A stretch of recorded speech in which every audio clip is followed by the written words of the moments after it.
Every second turn around. Really hit the road, double footed, turn around. They ain't really run. I absolutely had such a great time. I had a good time. Um, let me say this. I had a good time in LA. I feel like we went at the wrong time of the year because it is cold there. It's like 40 degrees in the morning when you wake up, and the high is like 65, 60. So even though we went to Santa Monica Beach, which I haven't even posted none of the views of the beach and the pier we was on in Santa Monica, Santa Monica was so super commercialized to me. Even the beach was super commercialized. Like I feel like it wouldn't. Like I feel like all the sand that they had up there in Santa Monica was man-made. Like they put it out there. Um, it was just super commercialized. I'm gonna say that. The weather messed us up as well. So me, I like to put my swimsuit on and go and sit at the water, sit in the water. You know, I don't go out to the depths or nothing dangerous, but I like for my body to be touching the water because for some reason, when I'm closest to the water, to the ocean, it makes me feel like I'm closest to God there. Um, so I love the ocean. And I got really emotional when we left the park in Santa Monica today because it's basically a park that you got to pay $10 to get into, to go to the pier. And then they got people up there doing stunts and different shops and stuff. I got video footage of all that. I'm just tired and I ain't felt like posting nothing else right now. And so either way, I'm just saying I hate that I did not get to go sit on the beach. I didn't put my swimsuit on. Like I was literally out there in long sleeves, top and bottom, and layered up under that. So I was like double layered out there. It was so windy. The closer you got to the water, the stronger the wind got, the colder it got.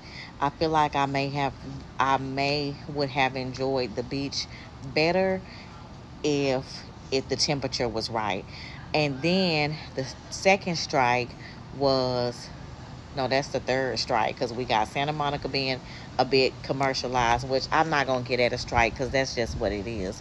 So basically, the weather and the traffic. Like I hardly drive at home when I'm in Houston. When I'm in Texas, I hardly drive. Like my job is 15 minutes away. I got four grocery stores on the corner of where I live, and which I can walk to them, and I do walk to them, and it's like otherwise I'm at home.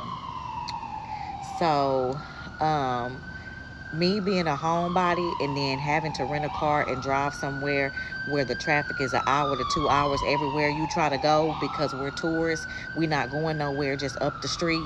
You know, we did get some videos and some pictures of the Hollywood sign, which I wore the wrong shoes to the Hollywood sign because I didn't know we was going that day. It was just spare of the moment.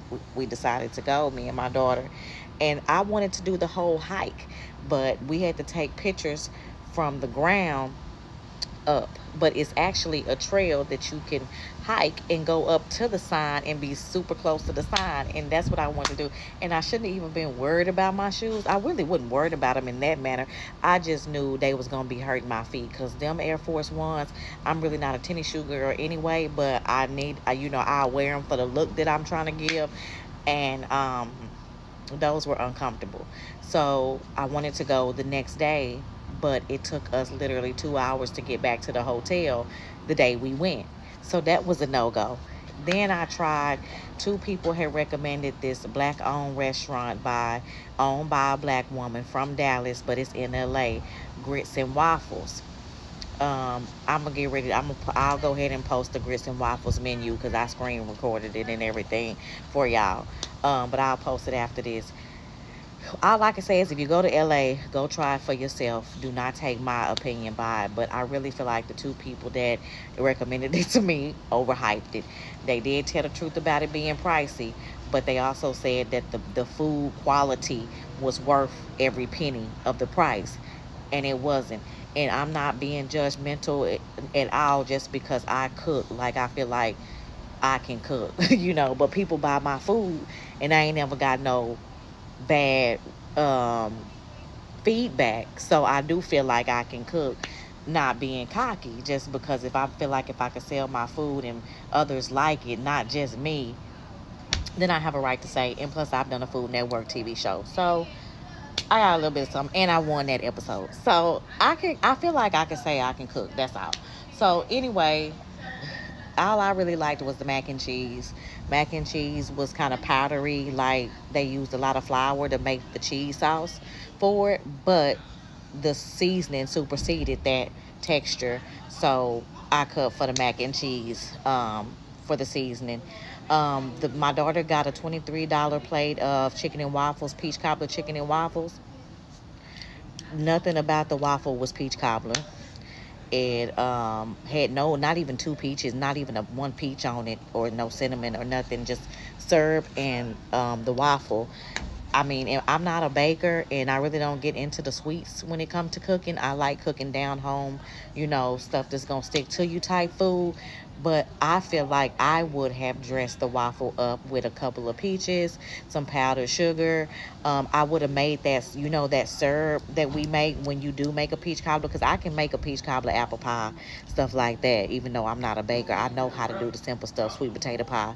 And so I feel like I would have got the syrup out the peaches and made that cinnamon and sugar mix with the butter and stuff, and made that mixture that we use for the peach cobblers. And I would have sprinkled that on top of the waffle. It wasn't none of that on there. And I'm just like, I don't even eat waffles. When she told me it wasn't none of that on it, I ain't even taste it, because I don't do waffles and pancakes anyway. But so me and my daughter pretty much rated them. We rated them a 9 at first. But when I got home and was trying to eat my leftovers and stuff, I didn't want it. I got the collard green dip, the mac and cheese, shrimp and grits. Oh, the shrimp and grits. Man, I have people at our Friendsgivings and at our Friendsgivings and all those type of they like literally my homegirl's friend. Her family actually requests her family and friends requests my shrimp and grits every time she have a house party. And to go down there, I should have known, looking at how they looked on the menu.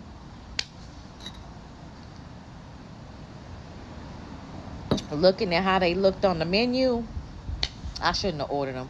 But everywhere I go that serve that type of food, me being me, I automatically try the shrimp and grits, just because I'm a shrimp and grits type of girl. And I feel like the ones I be making and the sauce that I be putting in, how my flavors all, combined, I feel like mine be good, baby. The only thing I can say, they grits was more whipped than mine, because when they bought the little bowl to you, you could see the butter, a lot of butter actually, like the grits was swimming in it. So they was more whipped than mine. But I feel like I cooked my grits up until they actually have a good tenderness. They not real gritty anyway. And I'm putting the sauce across mine, so that helps a lot too. But they didn't deserve an 8 or a 9. I feel like I would give grits and waffles in LA about a 7. I'll give them a 7. And I ended up packing up all the food that we had left over from that day and getting up the next day and passing it and giving it to somebody homeless, because y'all know it's a homeless crew and packed everywhere in LA. So we gave all that away. Thank God that I didn't have to put it to waste. And that's that on the LA trip. I'll post some other footage later on. But thanks for watching, guys. Bye.